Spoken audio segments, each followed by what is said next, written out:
আমরা একটা স্থিতিশীল রাষ্ট্রের জন্য, গণতন্ত্রের স্থিতিশীলের জন্য আমরা পিএর পদ্ধতির বিরোধিতা করছি এবং আমাদের সাথে অনেকগুলো রাজনৈতিক দলগুলো বিরোধিতা করছে। যে ঐক্য নিয়ে জুলাই অভ্যুত্থানটা হলো এবং একটি বড় ধরনের ষড়যন্ত্রকে একদম বিনষ্ট করে নস্যাৎ করে দিয়ে একটি ফেসিজম শাসনকে আপনারা সেটাকে একেবারে বাংলাদেশের পতন ঘটালেন।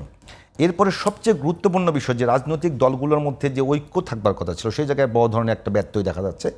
বিশেষ করে যেটির তীর কিন্তু আপনাদের দিকে, আপনি যেহেতু এই মুহূর্তে বিএনপির সঙ্গে বা দলীয় জোট সবগুলোতেই আপনারা একমত হচ্ছেন, তো এই মুহূর্তে যে বিষয়টি মোটামুটি কিছুদিন একেবারেই কম ছিল, পিআর পদ্ধতি সংখ্যানুপাতিক নির্বাচন, সেটি আবার কিন্তু সামনে চলে আসছে। এ বিষয়ে কি বলবেন? ধন্যবাদ আপনাকে। এখানে আপনার বিএনপি সহ বেশ কয়েকটি রাজনৈতিক দল দীর্ঘ ধারাবাহিকভাবে আন্দোলনের সংগ্রামে ছিল। শেখ হাসিনার ফ্যাসিস্টের বিরুদ্ধে 18 সালের নির্বাচন দিনের ভোট রাতে হয়ে গেছে। 24 সালের নির্বাচনে বিএনপি অংশগ্রহণ করে নেই এবং বিএনপি তার সমস্ত জোট সঙ্গী সহ সবাইকে নিয়েই নির্বাচন বর্জন করেছে। জনগণ নির্বাচনে ভোট দেয় নেই। নির্বাচনের পরও আমরা কিন্তু মাঠ ছাড়িনি, আমরা মাঠের মধ্যে ছিলাম, আন্দোলনে ছিলাম এবং আমরা বিশ্বাস করতাম যে একদিন স্বৈরশাসকরা যেভাবে পরাজিত হয় গণ অভ্যুত্থানের মাধ্যমে পরাজিত হবে। সেই কাঙ্ক্ষিত গণ অভ্যুত্থান আমরা পেয়েছি।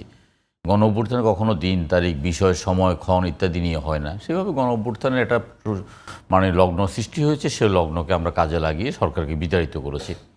তারপরে আমরা চেয়েছি যথাসময়ে একটা নির্বাচন হোক এবং সেই নির্বাচনের পক্ষেই আপনার দেশ এগিয়ে যাচ্ছিল। এবং এই যেহেতু আপনার শেখ হাসিনার সমস্ত নিয়ম নীতিকে অগ্রাহ্য করে একটা স্বৈরতান্ত্রিকভাবে একটা ফ্যাসিজম কায়েম করেছে, আমাদের মধ্যে অনেকেই চেয়েছিলাম যে আমরা কিছুটা ব্যবস্থাপনার পরিবর্তন করে ফ্যাসিজমকে আমরা রুখতে পারি কিনা, রুখে দিতে পারি কিনা। সেই লক্ষ্যেই সরকার সংস্কার কমিটি করেছে। আমরা সংস্কার কমিটির কাছে বিভিন্ন রকম প্রস্তাব দিয়েছি এবং পরবর্তীকালে যে কয়েকটা বিষয় নিয়ে আমাদের মধ্যে কিছুটা ভিন্ন মত আছে সেটা নিয়ে আলোচনার জন্য জুন মাসের 2 তারিখ থেকে ধারাবাহিকভাবে মিটিংগুলো চলছে। ইতিমধ্যে বেশ কয়েকটা মিটিং আমরা অংশগ্রহণ করেছি। সেখানে কিন্তু যে ধারাবাহিক যে আলোচনার মধ্যে কিন্তু একটা নির্ধারিত বিষয় ছিল যে আগামী জাতীয় সংসদে নির্বাচন 300 আসনের যে নিম্নকক্ষ বা নির্বাচন, সেই নির্বাচনটা হবে বর্তমান যে প্রচলিত পদ্ধতি, এই পদ্ধতি এটাকে মেনে নিয়েই কিন্তু আমরা আলাপ আলোচনা শুরু করেছি জুন মাসের 2 তারিখ থেকে। হঠাৎ করে এসে জুনের শেষের দিকে এসে একটি রাজনৈতিক দলের নেতৃত্বে কয়েকটি দল আপনার পিআর পদ্ধতি দাবি তুলছে। এখন আমরা পিআর পদ্ধতির সমস্যা কোথায় আপনাদের? না, পিআর পদ্ধতি হলো যে এখানে বাংলাদেশে যে আপনার রাজনৈতিক কালচার এবং দীর্ঘদিন যাবৎ আমরা যে নির্বাচন করে আসছি, সেই নির্বাচনের মধ্যে আমরা সরাসরি জনগণের সাথে সম্পর্কিত হয়ে নির্বাচনী এলাকায় কাজ করি, জনগণের কাছে জবাবদিহিতা করি এবং জনগণও আমাদেরকে সেভাবে জবাবদিহিতার আওতায় এনে রাজনীতিটা সেভাবে চলছে। এখন এই পিআর পদ্ধতিতে জনগণের কোনো অংশগ্রহণ থাকবে না। জনগণ রাজনৈতিক দলকে ভোট দেবে।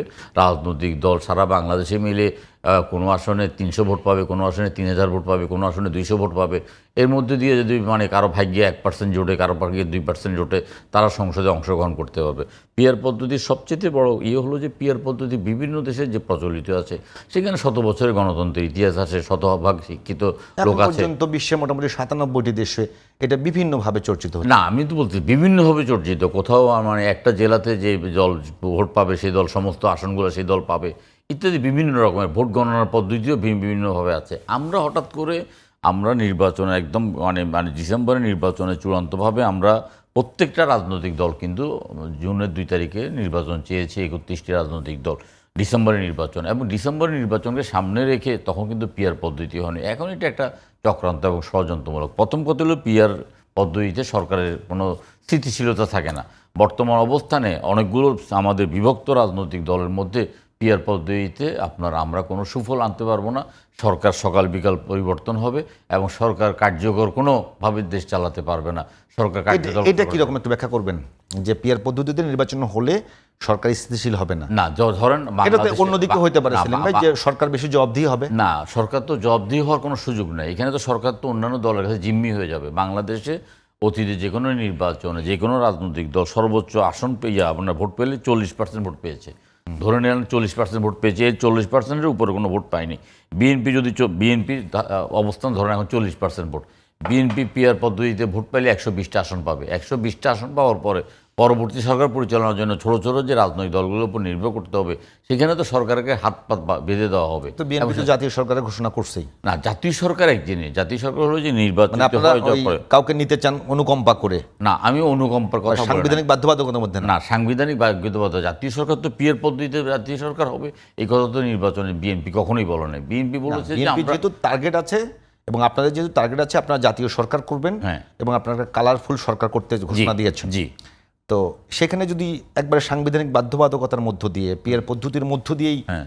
আসে, সেখানে সমস্যা কোন জায়গাটাতে? না, আমি তো আগেই বললাম যে পিয়ার পদ্ধতির প্রধানতম আপনার দুর্বলতা হলো যে এটা স্থিতিশীল সরকার গঠন করার মতো কাজ নেই।